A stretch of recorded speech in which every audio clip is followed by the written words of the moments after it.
Okay, magandang hapon mga bata. Magandang hapon po, Ma'am Lovejoy.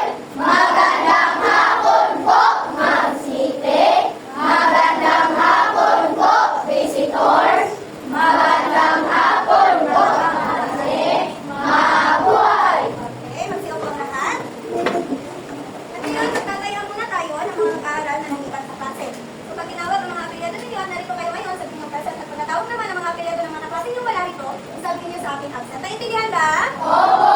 Abdullah, Apolinares, Gregorio, Pantanosas, Madani, Magarang, Pantoja, Recto, Regalado, Sudyot, Susod, Triano, Abellanosa, Argente, Rayon, Dalimbang, Gisales, Lumumag, Camarita, Matanda, Maynagot, Monforte, Natividad Otri, Natividad Sahil, Sarunay, Torres. Okay, magaling at dalawa lang ang lumiban sa klase ngayon. Okay, panibagong araw at panibago na namang aralin ang inyong matutunan sa araw na ito. Sino handa na sa bagong aralin na ating pag-usapan sa araw na ito? Sino? Okay, magaling. So, bago natin ito simulan, nais ko muna basahin ninyo ang mga alitutunin natin sa buong klase. Everybody, read. Makinig ng mabuti.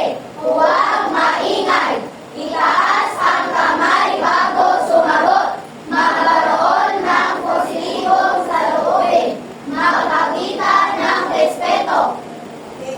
So, ang mga layunin na ito, ang mga alitutunin na ito ay dapat ninyong sundin hindi lamang sa ating diskusyon, ngunit ito din ay kinahanglan ng sundin sa ating mga mangyayaring aktibidad ng mga. So, para simulan ang ating aralin sa araw na ito, meron akong ipapakita sa inyo ng mga larawan. At gusto kong obserbahan niyo ito at sabihin niyo sa akin kung ano ang inyong naobserbahan sa mga larawan na ating ipapakita. Itaas ang kamay sa gusto sabihin kung ano ang kanilang napansin sa aking nakita.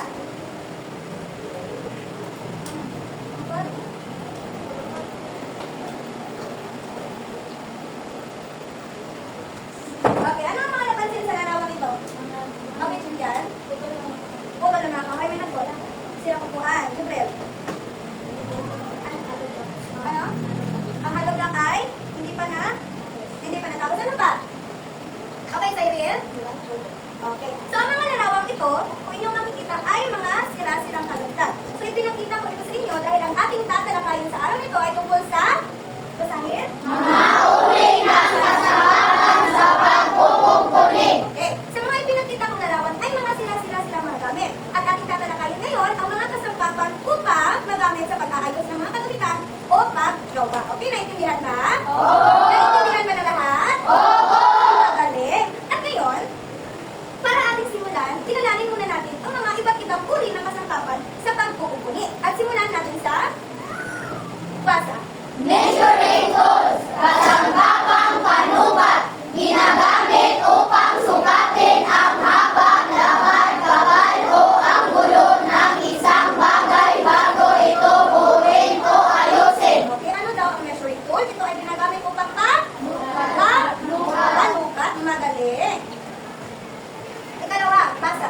Cutting tools, kasanggapang pangputol, ginagamit sa pagputol ng kahoy, papel, tela o iba pang materyales. Okay, from the word itself, cutting. Ibig sabihin, putol ng mga gamit. Okay, pangatlo, basahin. Driving tools, kasanggapang panghigpit o pangbayo. Pambayo.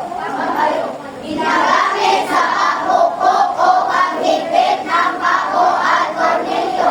Okay, ang driving tools daw ay ginagamit pang pupok o pang-higpit sa mga turilyo. So, di ba, pag pinupukpok yung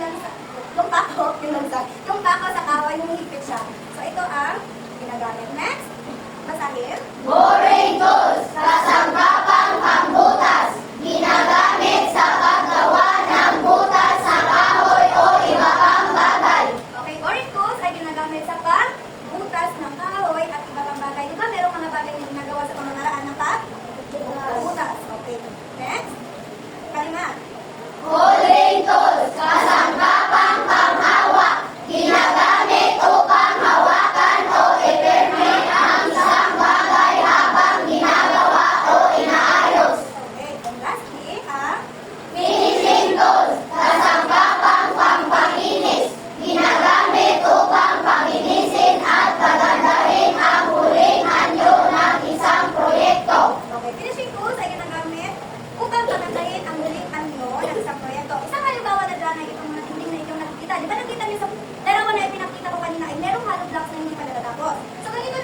nangyayari pa? Tapos na siya gamit ang mga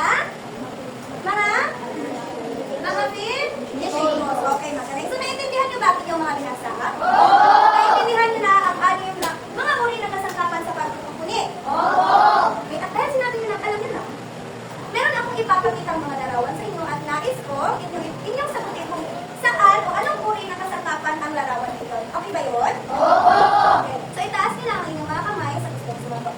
Unang larawan. Ang fourth group. So, anong uri ng kasangkapan na bibilang ang fourth group? Okay, Daniel? Boring tools? Tama ba ang boring tools? Tama, magaling. Bigyan ng palakpak siya. Next. Steel tape. Okay, amin. Measuring tools. Tama ba na measuring tools? Okay, tama. Bigyan ng palakpak. Next. Hammer. Okay. Driving tools. Tama ba na driving tools? Okay, very good. Tama. Next. Ito, pattern snip. Okay, down. Up. Down. Up. Down. Up. Okay, saan? Tama ba ang cutting tools? Okay, very good. Ito, finishing trowel. Okay, Ben, saan nabibilang ang finishing trowel? Finishing tools. Okay, tama. Bigyan mo pala. Ito, pliers. Another hand. Another. Okay, Jeffrey, saan nabibilang ang pliers? Folding tools. Okay, very good. Magaling na pala kayo. At dahil magaling na kayo, meron akong inihanda na mga aktibidad para sa inyo sa araw na ito upang malaman kung maintindihan nyo ba talaga ang ating pinag-aaralan ngayon. So, ang unang aktibidad ay tinatawag na ano ako. Ano yon? Ano ako? Okay, babasahin natin kung ano ang pamamaraan. Hatiin ang mga mag-aaral sa pagrupo at bawat grupo ay may isang representante na hahawak sa maliit na board at pen. Babanggitin ng guro ang definasyon o gamit ng isang kasangkapan. Halimbawa, ginagamit ito upang sukatin ang haba o lapan ng isang bagay at isusulat nyo dito kung ano ang uri ng kasangkapan iyon. At sa hudyat ko, ang mga representante na magsusulat sa board ng anong uri ng kasangkapan ay itataas dito. Pagkatapos ng hinakda, 10 segundo. At pagkatapos, ang grupong may tamang sagot ay magkakaroon ng isang puntos. Naintindihan ba kung ano ang laro ito? Sige, so ito ang mga 1, 2, at 3. Pumunta na lahat sa likod. Faster, 1, 2, 3, 4, 5. Okay, 4 and 9. First, nagsasabihin siya rin ang galing.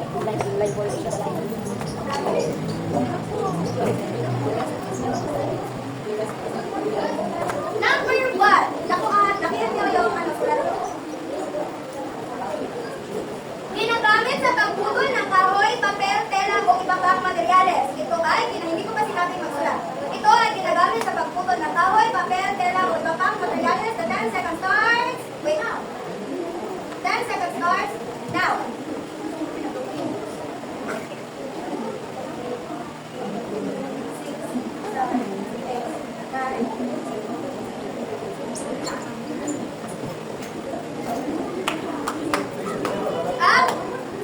Okay, ang tamang sagot ay cutting tools. Okay, ang lahat ng buko ay mayroong una. Next.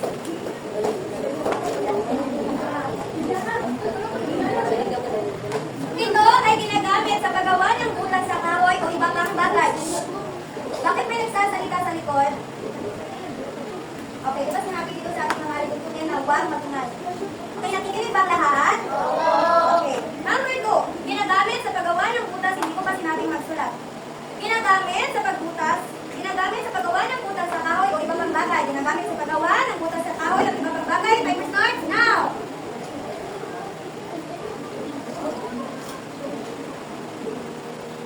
Okay, papers up? Okay, ang tamang sagot ay boring tools. So, group 1 at 3 may tamang sagot. Ang group 2 naman ay mali. Okay, third. Ito ay ginagamit upang sukatin ang haba, lapat, kapal, o anggulo ng isang bagay bago ito butin o ayusin. Ginagamit upang sukatin ang haba, lapat, kapal, o anggulo ng isang bagay bago ito butin o ayusin. Timer starts now!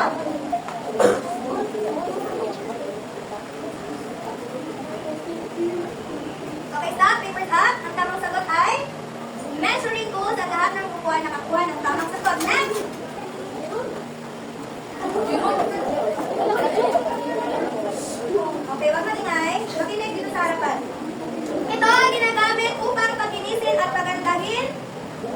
huling anyo ng isang proyekto. Ito ay ginagamit upang katinisin at pagandahin ang huling anyo ng isang proyekto. Go!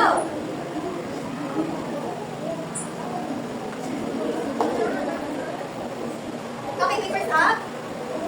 Okay, ang tamang sagot ay finishing good. Ang nakatama lamang ay ang kalawa at ikatlong pangkat. Okay, next.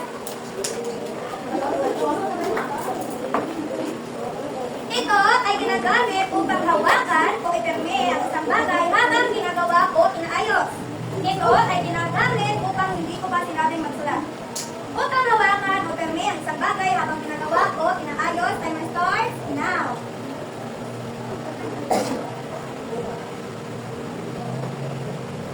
Hands up. Papers up. Ang tamang sagot ay holding tool. Holding tool. Okay, walang nakatama. Next. Last. Ito ay ginagamit. Makinig, ba't nag-iingay yung nasa likod? Ito ay ginagamit sa pagpukpok o pagigpit ng tapo o tornilyo. Ito ay ginagamit sa pagpukpok o pagigpit ng tornilyo. Go!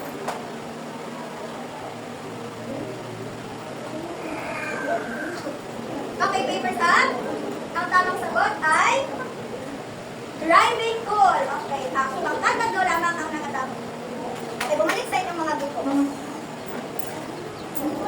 Bumalik naman sa grupo, hindi ko sinabi bumalik sa upuan. Bumalik sa mga grupo ninyo. Okay, dahil meron nag-iilang sa inyo, hindi pa pala masyadong naiintindihan kung ano ang ating isa na kayo ngayon. Meron na naman tayong pangalawang aktibidad. Kung meron pangalawang aktibidad na inihanda para sa inyo. Okay, listen.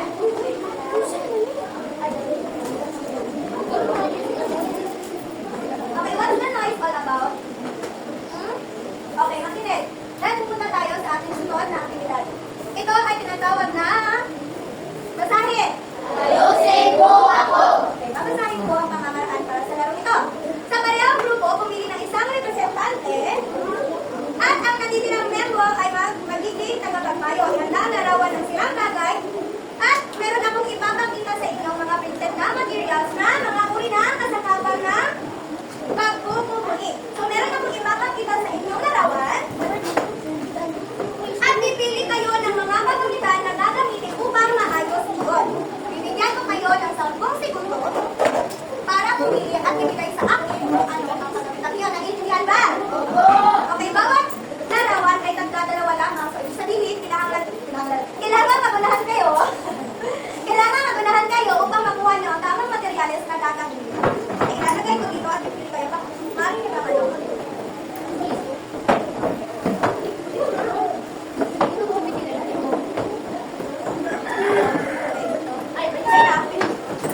Sige, magsimula na tayo.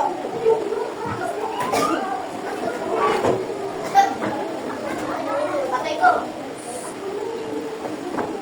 Okay, unang larawan. Bawat larawan na ipapakita ko sa inyo ay may 10 segundo at pipili kayo dito kung ano ang gagamitin mo. All in line, please. Okay, 1, 2, 3. Okay. Well, timer start. Start. Start. Now, go! Okay. Ano makuha ng tamang sagot ay ang group 1 at ang group 2. Bigyan ng palakpakan na lang.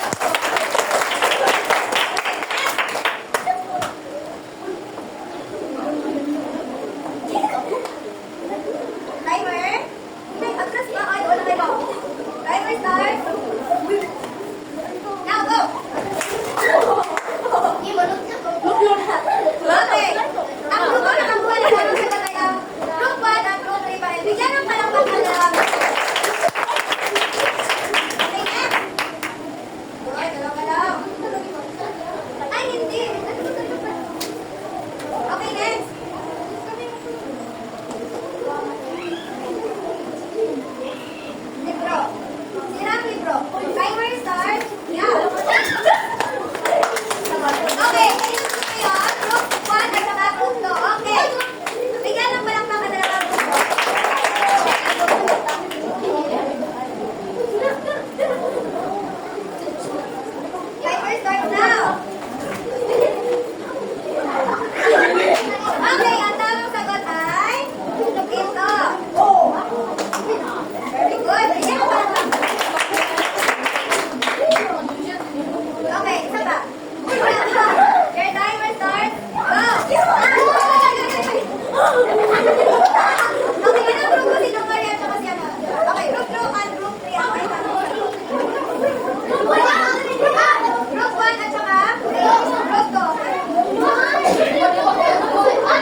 pumili ng bawat isang representante. At tatayo pa rin kayo dahil sa likuran. At nagbabanggit ako ng mga kasangkapan at magkukunahan kayo sa bakuna sa akin upang sabihin kung saan uri sila nabibilang. Example, sasabihin kong ruler. At pupunta kayo sa akin at sasabihin nyo kung anong kasangkapan niyo. Naintindihan nyo ba? Naintindihan ka na lahat? Opo! Naintindihan ka na lahat? Opo!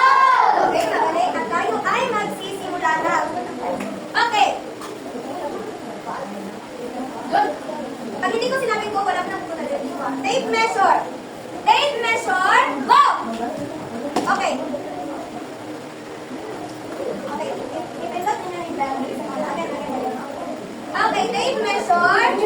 Tape measure, go! Okay, Daniel, anong sagot? Measuring goes. Okay, palakpakan si Daniel. Next! Liar! Liar! Go! Okay, saan? Liar! Ano ang liar? Go! Wrong! Okay, balik. Word group 2 and group 3. Liar! Liar! Go! Okay. Amin. Anong sagot? Okay, very good. Bigyan ng palakpakan. Pangatlo. Liha! Liha! Liha! Go! Okay. One. Wrong! Okay, balik. For group 1 and group 3. Liha! Go! Okay, very good. Finishing mo. Alam na kayo ng group 1. Okay, next. Barena! Barena! Or drill. Barena or drill. Go! Okay. Adam. Sige, may nagpapara. Ano yung very good? Listen. Okay, very good. Last. Last two. Martillo. Martillo, go. Wrong. Listen. Okay, very good. Very good. And last. Monte. Monte, go.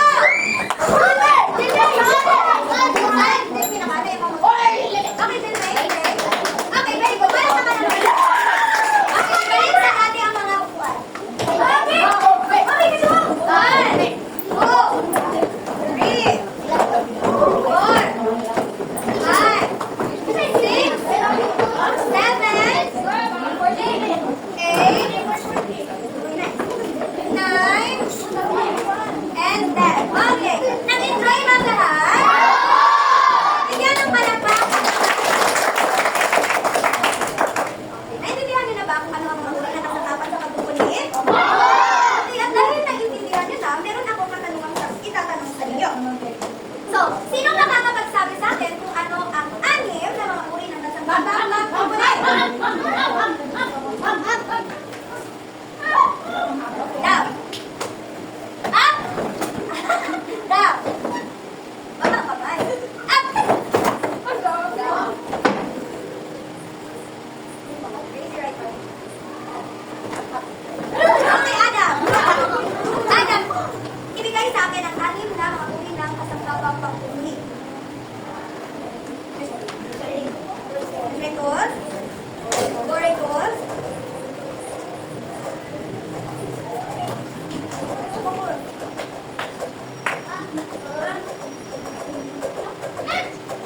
Okay, measuring tools and boring tools lamang ang nabigay sa akin. Ano ba ang another one? Okay, Ilya. Finishing tools. Cutting tools. Measuring tools.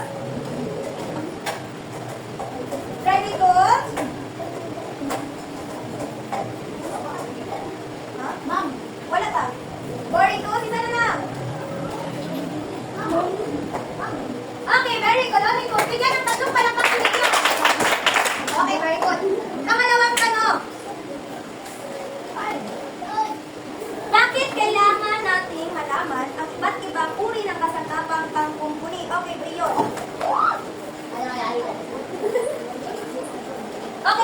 lalaki natin ay meron daw tayong magawang gamit. Ano pa?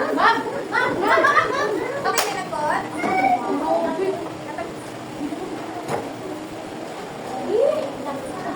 Okay, para magamit at maayos pa ang mga kagamitan. Okay, bigyan ng palakpakan.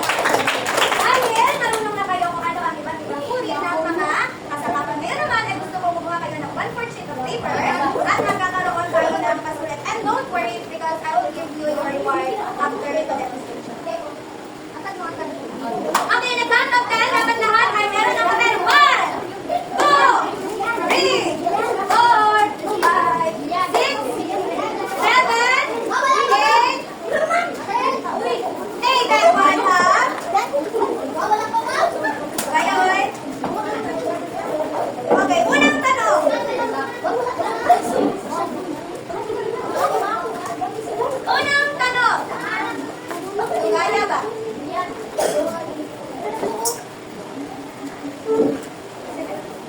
Okay, number 1. Alin sa mga hindi ko na. Piliin ang letra ng tamang sagot. Piliin ang letra lamang ng tamang sagot, okay? Number 1. Alin sa mga sumusunod ang measuring tools?